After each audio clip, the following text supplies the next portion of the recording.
السلام علیکم ورحمۃ اللہ وبرکاتہ۔ استقبال ہے آپ کا ناظرین ہمارے YouTube channel the Islamic knowledge میں۔ آج ہم آئے ہیں نورانی مسجد رام گڑھ، وہاں کے امام و خطیب ہیں مفتی عبد المنان صاحب مظاہری،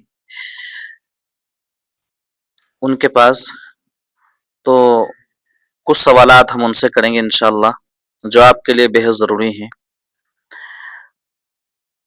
سب سے پہلے تو مفتی صاحب استقبال ہے آپ کا ہمارے یوٹیوب چینل میں ماشاءاللہ۔ آپ سے پہلا سوال یہ ہے حضرت کہ آج کے دور کے اندر بہت سارے ہمارے مسلمان بھائی ایسے ہیں جن کو یہ نہیں معلوم ہے کہ زکوٰۃ کس پر فرض ہوتی ہے اور کن حالات میں فرض ہوتی ہے، تو اس کے لیے کچھ وضاحت فرمائیں۔ سب سے پہلا سوال ہمارا یہ ہے کہ زکوٰۃ کس پر فرض ہے؟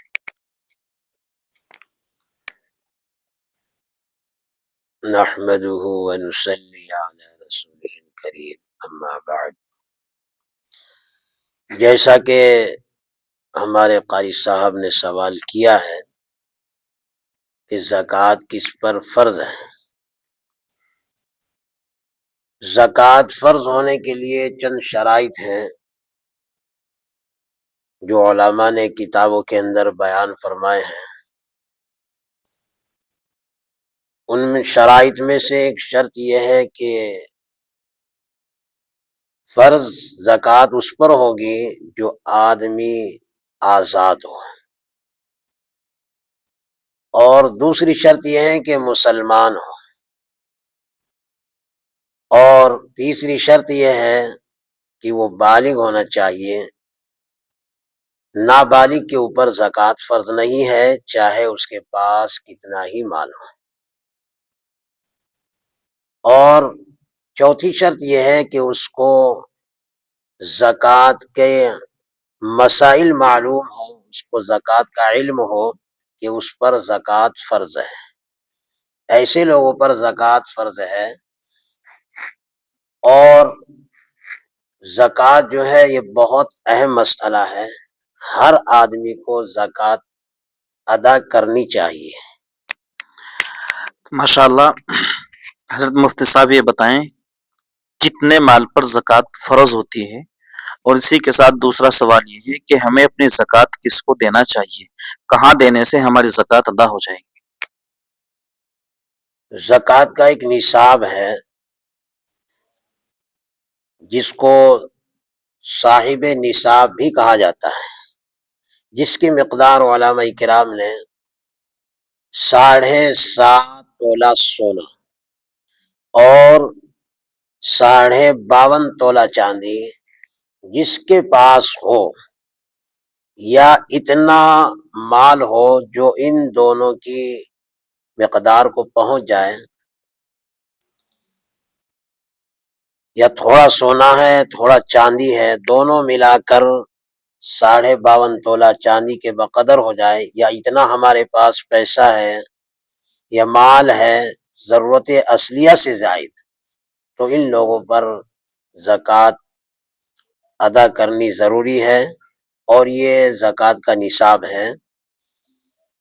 اور دوسری بات یہ ہے کہ زکوٰۃ انسان کو خوب سوچ سمجھ کر دینی چاہیے، اس کے مستحقین تک زکوٰۃ کو پہنچانا چاہیے۔ لیکن آج کل کے ماحول کے حساب سے زکوٰۃ کا جو صحیح مصرف ہے وہ ہمارے مدارس اسلامیہ ہے، کیونکہ مدارس اسلامیہ میں زکوٰۃ دینے سے 2 فائدے ہوں گے۔ ایک تو اسلام کی اشاعت ہوگی، اور دوسرے ہماری زکوٰۃ صحیح جگہ پر پہنچے گی، دین پھیلے گا، اور پھر ہماری زکوٰۃ اچھی طریقے سے ادا ہوگی۔ ماشاءاللہ حضرت اس میں ایک ایسا بھی ہو سکتا ہے جیسے ہمارے محلے میں گاؤں میں بہت ساری بیوہ عورتیں ہوتی ہیں، کوئی آدمی ہے جو مستحق ہے، کیا اس کو بھی دے سکتے ہیں؟ بیواؤں کو بھی دیا جا سکتا ہے، لیکن اگر ان کے پاس مال ہے اور ان کے کمانے کا کھانے کا ذریعہ ہے، لیکن اگر نہیں ہے تو ان کو دی جا سکتی ہے، اگر ذریعہ ہے تو پھر ان کو زکوٰۃ نہیں دینی چاہیے۔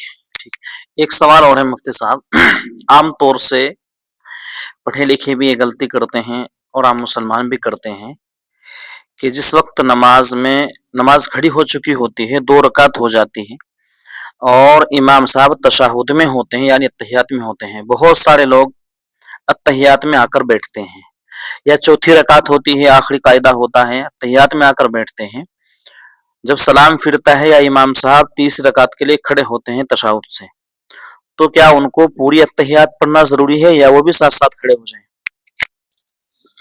جیسے آدمی آ کر نماز میں ملتا ہے اور تشہد میں بیٹھتا ہے تو امام صاحب کھڑے ہو جاتے ہیں، تو نمازی کو پوری تشہد پڑھنی ضروری ہے، بغیر تشہد کے اس کی نماز صحیح نہیں ہوگی۔